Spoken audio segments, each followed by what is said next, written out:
अग्नि में मालती दीदी को देखकर चौंक गई थी।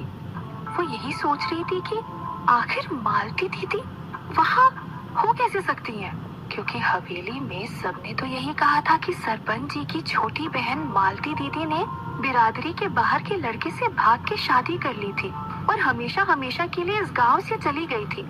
और सरपंच जी ये सदमा बर्दाश्त नहीं कर पाए और उनको दिल का दौरा पड़ गया था। तो क्या ये सच नहीं था? और अगर ये सच नहीं था तो फिर आखिर सच था क्या?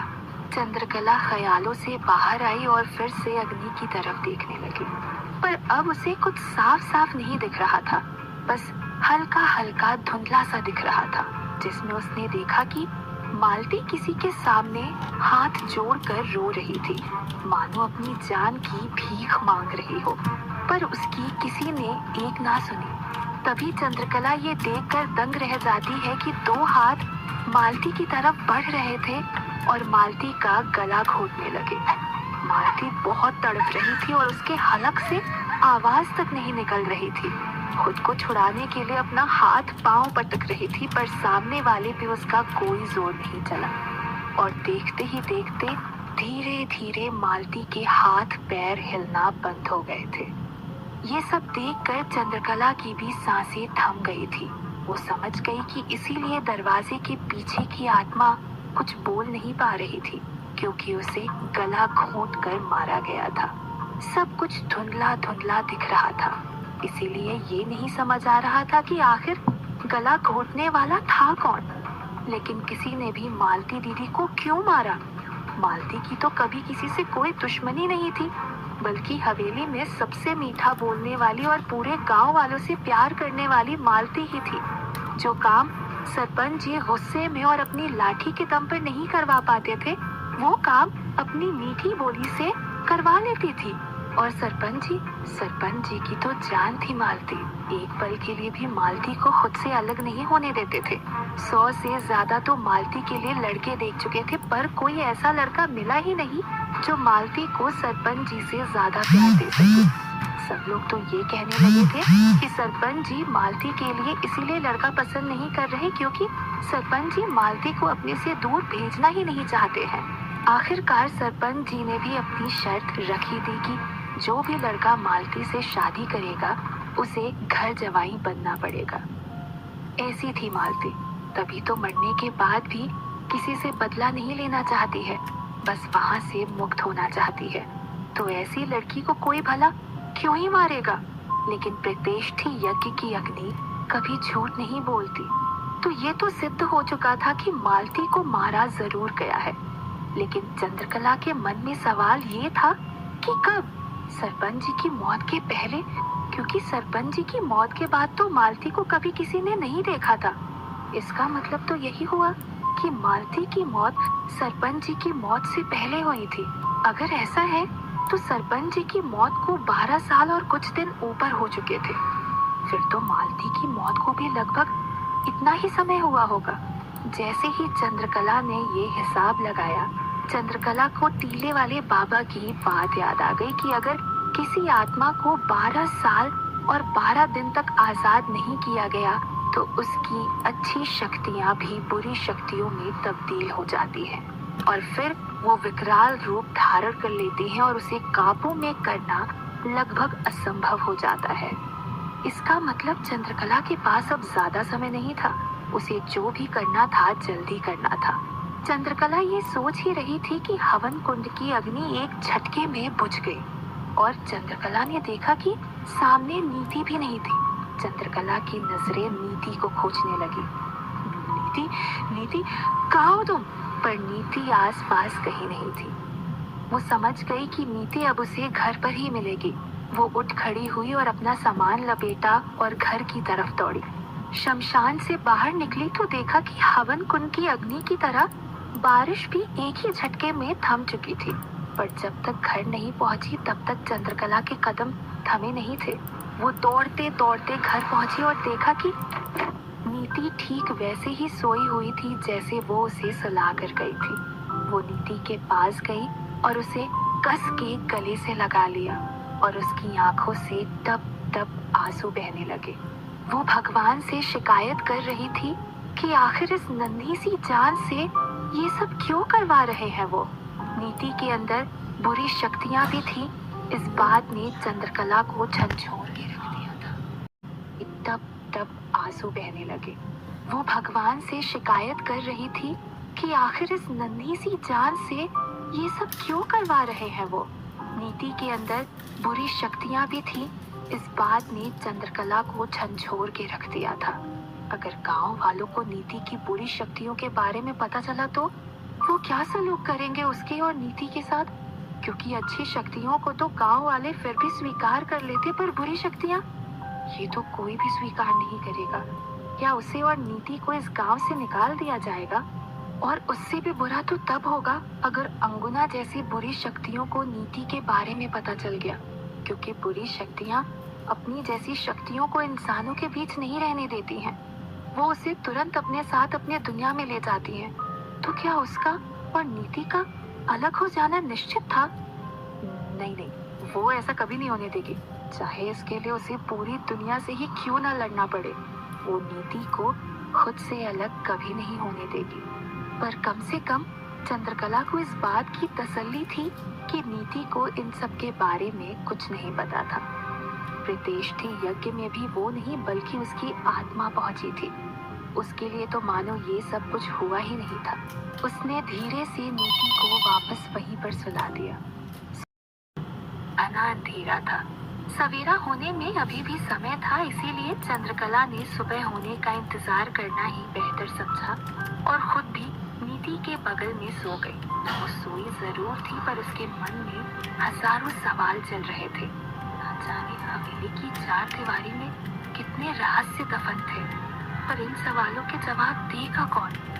यामिनी, उससे चंद्रकला को बिल्कुल उम्मीद नहीं थी।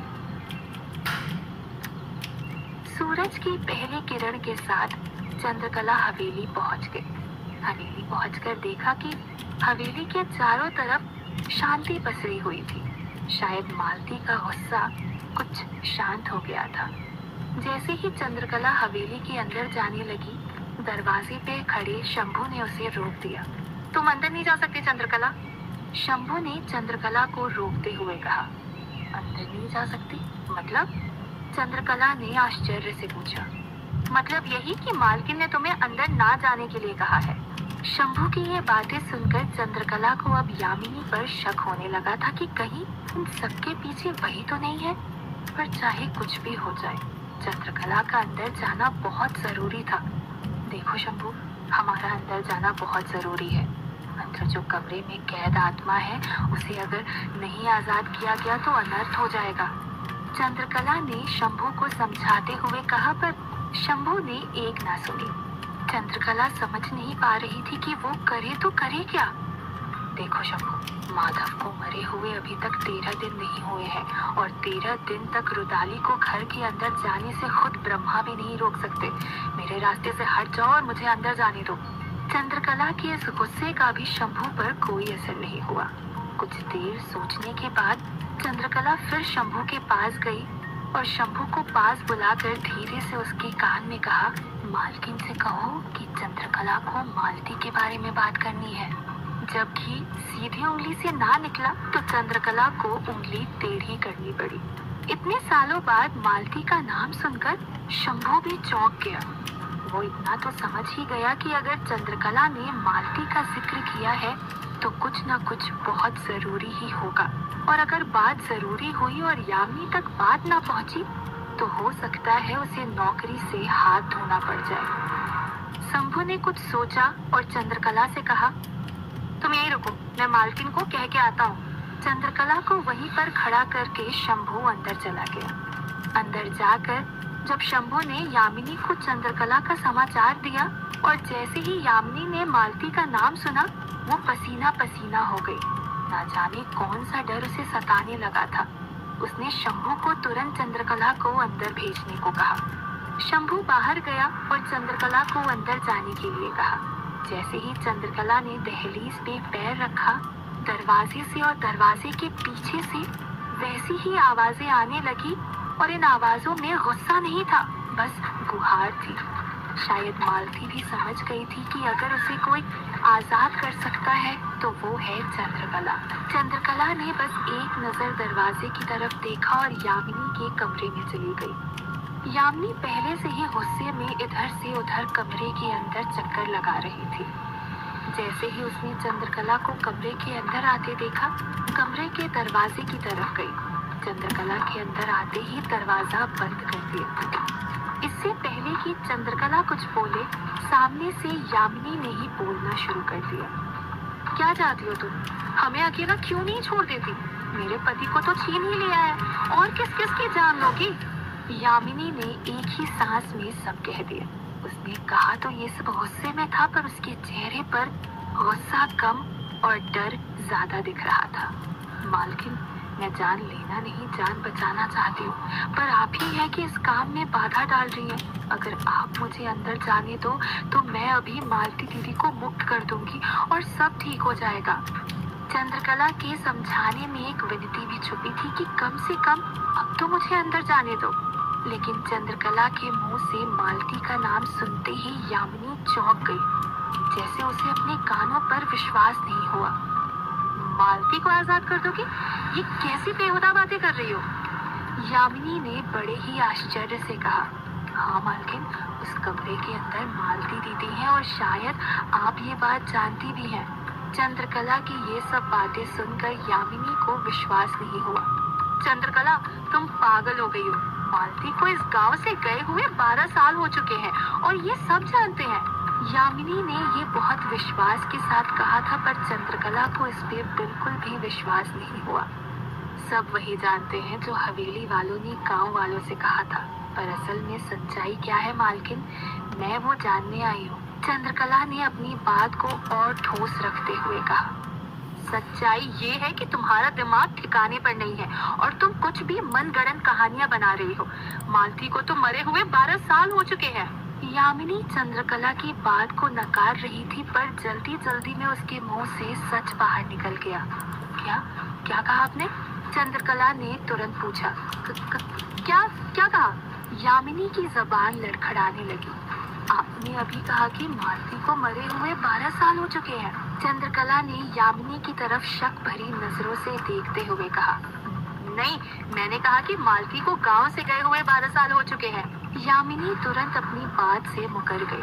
आप झूठ बोल रहे हैं, चंद्रकला ने जोर देते हुए कहा। नहीं, तुम्हें वही सुनाई दे रहा है जो तुम सुनना चाह रही हो। यामिनी ने फिर खुद को सही साबित करते हुए कहा।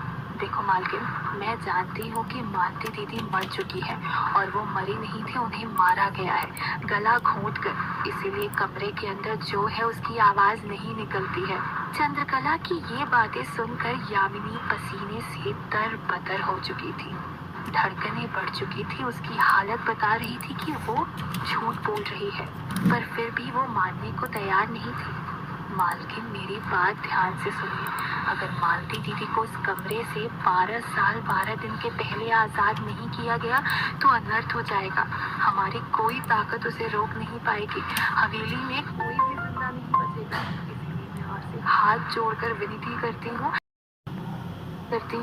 कि मुझे उस कमरे के अंदर जाने दो। चंद्रकला ने बड़ी ही शांति से यामिनी को समझाया, फिर भी यामिनी अपनी बात पर अड़ी रही और चंद्रकला की एक ना सुनी और चंद्रकला को वहां से जाने के लिए कह दिया। अपनी मनगढ़ंत कहानियां बनाना बंद करो और यहाँ से चली जाओ। चंद्रकला अब समझाते समझाते थक चुकी थी, पर चंद्रकला ये तो समझ गई थी कि जिस तरह यामिनी अपनी बात पर अड़ी हुई है, उससे तो ये साफ हो ही गया था कि इन सब में यामिनी का जरूर कुछ न कुछ हाथ है। चंद्रकला उठती है और वहां से चली जाती है। चंद्रकला जब दरवाजे से बाहर आई तो कमरे की खिड़की पे दाई अम्मा खड़ी हुई थी। इसका मतलब दाई अम्मा चंद्रकला और यामिनी की पूरी बातें सुन रही थी। चंद्रकला जब आंगन में पहुंची तो चंद्रकला को जाता देख उस कमरे से आवाजें और तेज होने लगी थी। ये देखकर चंद्रकला को छाया का ख्याल आया। वो छाया के कमरे के दरवाजे पर पहुंची तो देखा कि छाया अभी भी वैसे ही तप रही थी और नंदिनी उसके माथे पे बर्फ के पानी की पट्टियां रख रही थी। छाया की ये हालत देखकर चंद्रकला खुद को बहुत लाचार महसूस कर रही थी। उसकी अंदर जाने की हिम्मत नहीं हुई। वो दरवाजे से ही लौट आई। जैसे चंद्रकला आंगन में पहुंची, एक चीख ने चंद्रकला का ध्यान अपनी तरफ खींच लिया। ये चीख नंदिनी की थी। छाया, कोई देखो, छाया को ये क्या हो गया? छाया, छाया बेटा! नंदिनी रोते रोते जोर जोर से चीख रही थी। जैसे ही चंद्रकला ने ये सब सुना, वो दौड़ते हुए छाया के कमरे की तरफ भागी और वहां जाकर देखा कि छाया के मुंह से झाग निकल रहा था। ये देखकर चंद्रकला बिल्कुल चौंक गई। पीछे दरवाजे की आवाजें और तेज होने लगी। चंद्रकला एक नजर छाया की तरफ देख रही थी तो दूसरी नजर दरवाजे की तरफ। क्या करेगी चंद्रकला छाया को बचाने के लिए? कैसे मुक्त करेगी वो मालती को इस कमरे से?